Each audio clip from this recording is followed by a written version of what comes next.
Well, we did it, folks. We did it. We made it to another week. We are here for another episode of the Rec Poker Podcast. Thank you all for joining me so much. I want to thank website AMP and, of course, Running Aces Hotel, Racetrack, and Casino.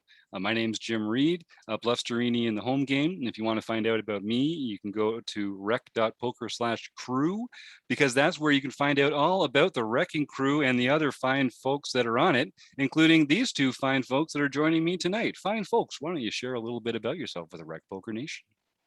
I'm John Somsky, and I am Poker Geek MN everywhere. I'm Kim Kilroy. I'm Fergie56 in the home game, and I am Pet Vet everywhere else. And just like every week, we are battling it out in the nightly home game, trying to steal each other's chips and get one step closer to that elusive and coveted silver pin. And just like every week, we are taking a post from the Rec Poker forums, and we're talking about it here on the show. So tonight we are looking at a post by Chappo, one of our Australian members who wins the Drove Furthest to Be Here Tonight award. He's not actually in the booth, unfortunately. We like it when Choi joins us, but we didn't get him tonight. I happen to know we'll be talking to him again sometime soon, though. So this is a post in the forums that Troy wrote. The subject says, "Final table hand. Every part of this made me uncomfortable in so many levels." And that is something that will happen on final tables from time to time, because you get into some pretty gross spots. So I'll cover the action here, and then we'll talk about a few comments that were made in the forums. Again, we're not going to be able to cover all the great stuff that goes on in the forums here. You really should go to rec.poker, get a free account. All it takes is an email and a smile, and then you can go and check out the forums yourself. You can see all the great feedback that everybody puts there, ask your own questions, and premium members are welcome to come join the show and share your thoughts right here with the rest of the Rec Poker Nation. So we'll go through the action anyway, but you should go check it out yourself. You'll get a lot more out of it. So in this case, Chappo, our friend Troy, gets dealt the 10 of clubs and the 10 of diamonds and raises. At this point, the blinds are at 400,000, 800,000. This is a final table, as we say. Raises 120,000 to 200,000 total. I think I screwed up the math there a little bit, but the raise is 120 to 200. 2.5 big blinds. 2.5 big blinds. Yes, perfect. From a 47 big blind stack, I think. And that's really important because, as you know, when you get to the final table, the chip stacks are crucial and it really matters. This is where ICM pressure comes to play. We talked a bit about ICM over the last few weeks, and this is going to be a great example of that. So we open to 2.5. We get a call. There's a 3-bet up to 680,000. So about 3.5 times the stack that we put in. Really? I thought it was like 6 big blinds. Let me see. We raised to 200,000. He makes it 680, so yeah, maybe 7. Okay, yeah, that's good. And then 8 big blinds, yeah. Yeah, that sounds right. And then the hero calls, and the original caller as well also calls. So we're 3-headed going to the flop, and we get and we are first action. So we get a pretty good flop for pocket 10s. The flop's the 9 of clubs, 3 of diamonds, 4 of spades. So it's a rainbow flop, 9 high with the low straight on the table, but really not much else. And in a 3-bet pot, that low straight shouldn't really be too much of a factor when you're factoring in people's hands. I think it's important to mention here, because we're at final table and we've got pay jumps with every position. We do have a short stack on the table. They're not in this hand, and there's a short stack with about 10 big blinds on the table. So I think that's really important to note here, because everybody else has 30 big blinds or more, I think. Great point. And it really, I can't reinforce this enough. It doesn't matter that player is not in the hand, because it's a final table situation. Just their presence at the table should affect Troy's strategy in this hand, because there's as we'll see, there's a real incentive for Troy and the other players to let this player lose first, and to ladder up and get a bigger payout. So just like we talk about anticipation being a skill that we can use pre-flop, knowing what the ICM situation is something you have to have in your mind, not just with the players that are in the hand, but just all the players that are at the table. So in this case, the flop comes 9 of clubs, 3 of diamonds, 4 of spades. We're holding 10-10. And I think we're going to be checking to the aggressor with almost our entire range here, I would expect, in a 3-bet pot like this that's gone multi-way. And that's what Hero does. Chappo checks. The original caller checks as well. And then the 3-better makes a bet of 775, about almost 800,000, about half pot, which is slightly larger than the original 3-bet. Hero calls, and this is the really interesting spot. So then the middle position player who called in the first time re-raises a shove.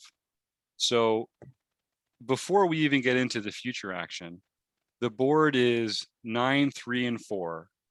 This player called an open raise, then they called a 3-bet, then they checked the flop, and now they've shoved over the c-bet. So the c-better folds, and it's back to us. And we're sitting there with the lowest possible overpair, which I think we have under-repped a bit by the action.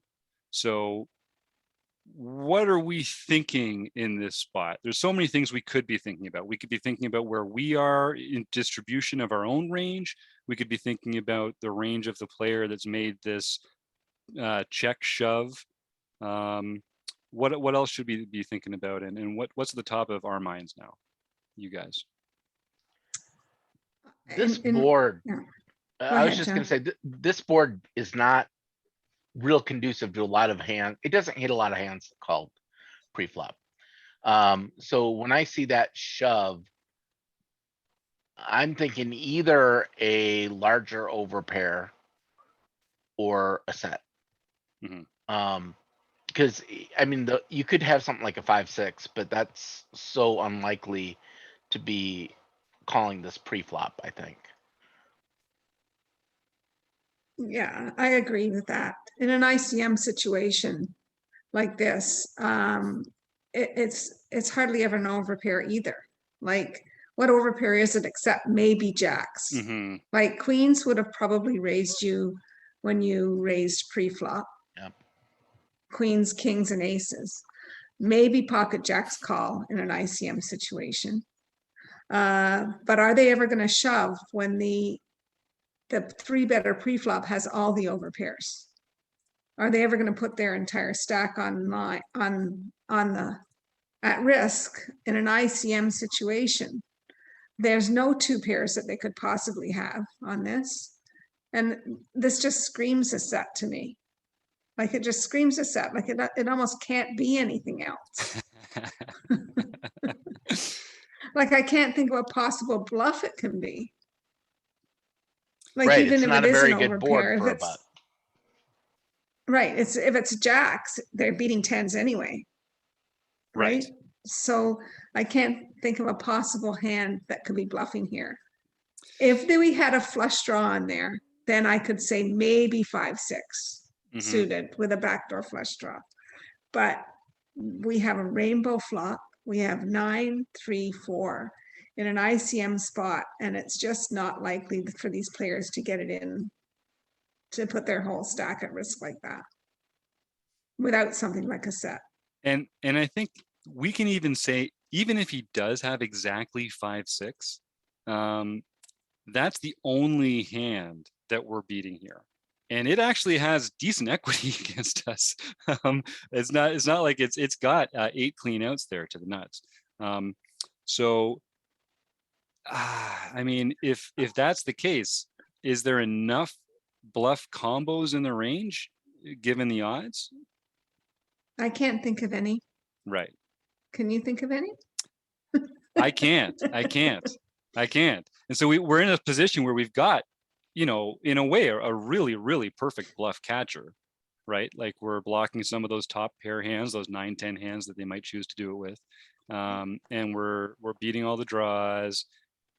we don't really have, we got 2 outs to improve when we're behind.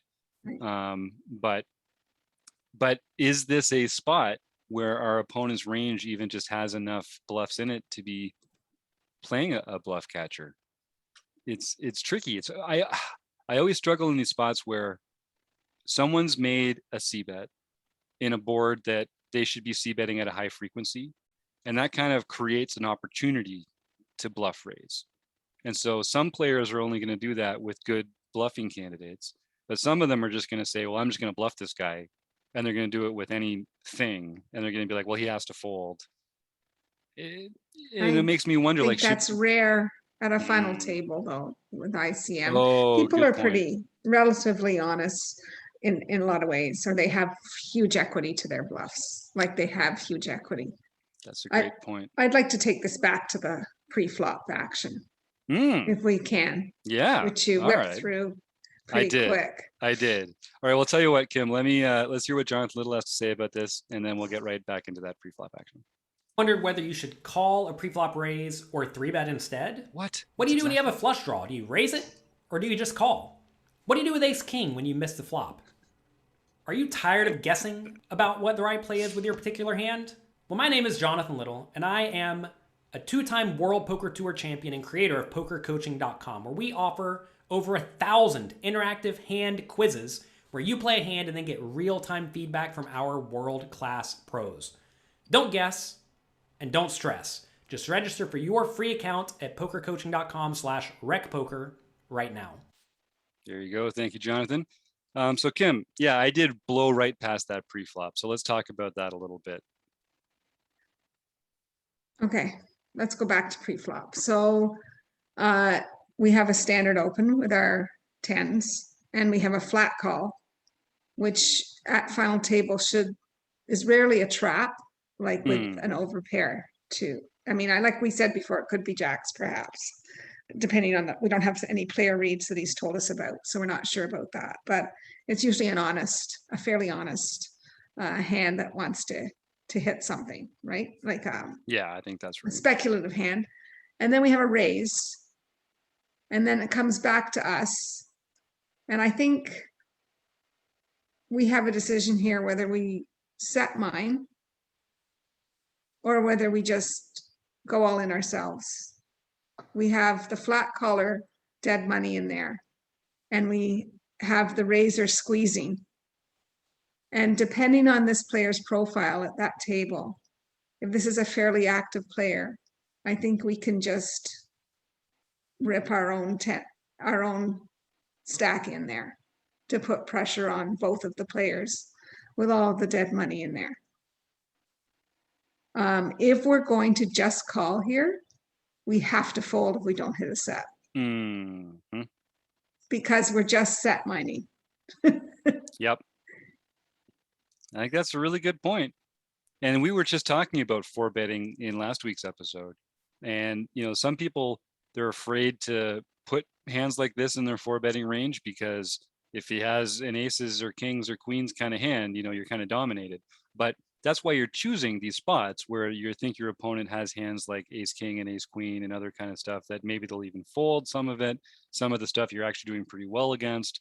And they're under ICM pressure too, right? Like there's real value to being the one that put in the all-in raise. People will fold better hands. Right.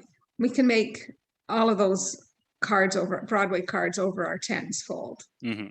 We're probably not making, and we may even make jacks fold. Yeah. With the short stack on the table, this is where this is a key kind of maneuver.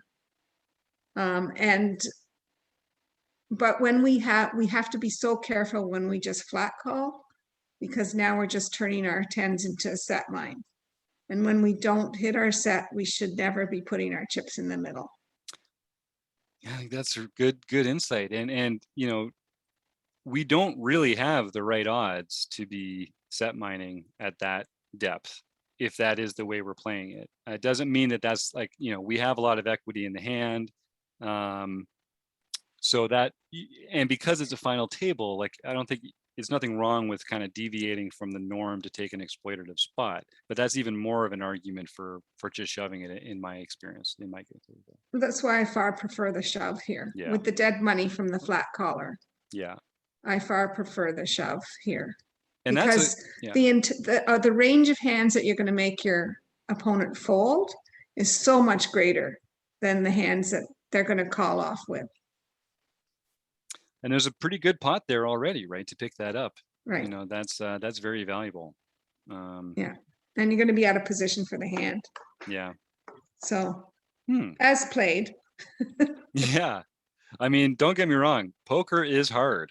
We got a good comment in here from Eric Jin Binkley, who's our newest Wrecking Crew member. I don't know if I'm breaking news here on the show. I might have mentioned it last week, but yeah, Kim, we've got a newest member of the Wrecking Crew. Eric's been hosting the Peel events on Wednesday night. That have been a lot of fun. So Eric Binkley writes in here, there's a lot of ICM pressure being the middle stack with 47 big blinds with the shorty still left there. And he also seems to say that as played at the end, it's hard to fold here. But being aggressive pre-flop in single raised pots is different than being post-flop in multi-way 3-bet pot, which is a good point. Like, this player has chosen this spot to take this line post-flop in this multi-way spot. I think, as Kim said earlier, there's just not going to show up with a lot of bluffs there, given that it's the final table. This might not be as prestigious event as like the monthly Tournament of Champions or Rec Poker battling it out for a silver pin, but I'm sure that nevertheless there's a lot of money on the line here, and it matters to these guys and gals how they do. Did we tell the listeners how the hand went? Oh no, we didn't. So as it ends up happening, yeah. So we get the check raise, the original better folds, and then Troy calls. And the other player did end up having a set of threes, and which was one of those hands that they're likely to have in that spot. And as it turned out, the player that folded would have rivered a flush, I think. So that's all the interesting information that we get out of there. Yeah, these final table hands are very interesting because I think people as a rule kind of don't really assign the right kind of ICM value to the different stacks at the table. And I think this is a spot where, yeah, Troy could have really turned that ICM pressure instead of a liability into a strength by coming back over the top there. Even if you think that original 3-better is going to have a pretty strong range. If they have that strong a range, just fold. You don't really get in the right odds to set mine, even though it sounds crazy to do it at a final table folding pocket tens. If the action tells you you're not going to win by the end of the hand, just don't get involved in the hand. Wait for a better spot. Yeah, that's why I said it was like a sort of a read on the opponent. This is an active, sort of a more aggressive opponent that's taking they have the big stack on the table and they're taking a lot of these spots to squeeze in. Then I think it's a better spot for us to come over the top pre-flop with the dead money from the flat collar in there. Yeah. To put the ICM pressure back on them. I love that. And listen, sometimes you're going to lose. Sometimes you're going to lose. Sometimes you're going to lose the tournament and you're going to think, damn, why did I 4-bet shove my tens in this spot where of course he's going to call me with aces and kings and queens. But the fact is, you make a lot of money on those other hands when he folds. You make money when he calls and you win, whether you deserve to or not. Like whether he had ace king and no ace or king came, or he had aces or kings and a 10 came. Like, just do the math. If it works out better in the long run, it works out better in the long run. But yeah, you're going to go home sometimes. But that's going to be true every time you don't put your chips in with the nuts. And applying fold equity at a final table, it's a great way to make sure that you don't have to go home quite just as soon as you would otherwise, because you got to pick up chips here too and ladder up. So that's a good way to do it. It works much better when there is a short stack at the table. Oh yeah, everybody's waiting to go out next. Yeah. So. And I guess it also matters if I don't recall if Troy actually covered that player or no, if the that other player covered Troy. Yeah. But it was still a big chunk of their stack. And so they Mhm. didn't want to lose that hand. They don't want to lose that hand and be the new short stack at the table either. So even though you don't cover them, that doesn't mean you're not threatening their stack, which people will factor in. Mhm. All right. Well, any other thoughts, gang, on this particular hand? I'd like to thank Troy for writing it in. Of course, John Somsky and Kim Kilroy for joining me in the group. Kevin, thanks for being here in the chat. And, oh no, Website Amp and Running Aces Hotel, Racetrack, and Casino. Okay, thanks everybody. See you.